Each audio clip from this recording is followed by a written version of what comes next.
Retrouvez dans ce top 15 les cartes Pokémon les plus chères que les amateurs rêvent d'acquérir. Elles vous surprendront avec leurs prix qui battent tous les records. Top 15. La carte Pokémon Kangaskhan. Les cartes Kangaskhan Family Event Trophy comptent aussi parmi les cartes Pokémon les plus coûteuses.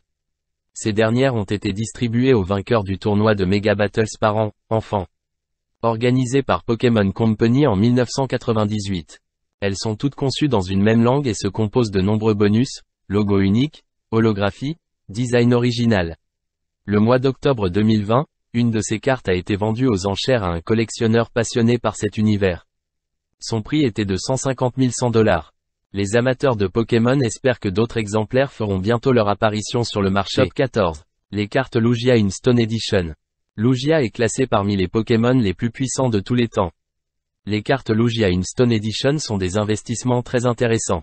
En effet, lors d'une vente privée réalisée en novembre 2020, sa version holographique s'est vendue à 129 000 $. Son propriétaire actuel pourra le revendre pour une somme encore plus élevée d'ici quelques années.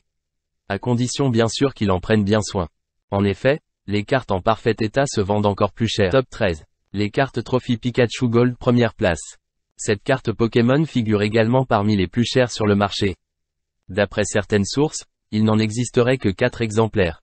Ces cartes étaient les récompenses offertes aux 4 gagnants d'une compétition réalisée en 1997. Il est très rare de les trouver sur les sites de vente aux enchères. Et lorsqu'elles font leur apparition, leur prix reste exorbitant. Les cartes Trophy Pikachu Gold sont vendues à plus de 100 000 $ l'unité. Top 12. Les cartes Mewtwo. Mewtwo est un adversaire farouche et rare. Il est difficile à capturer à cause de son caractère malfaisant. La carte Mewtwo représente bien ce Pokémon hors du commun.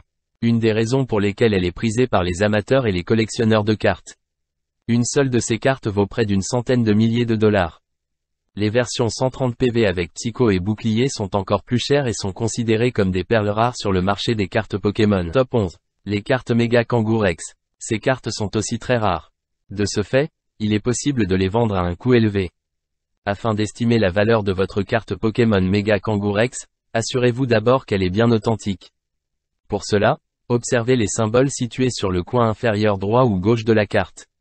Ces derniers représentent soit un losange, soit un cercle, soit une étoile. Si elle est dotée d'une étoile noire, elle vaut une petite fortune. Vous pouvez aussi jeter un œil à son numéro de série.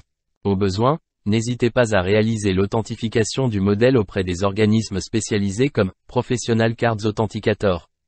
Ils sont plusieurs en France et dans les 4 coins du monde.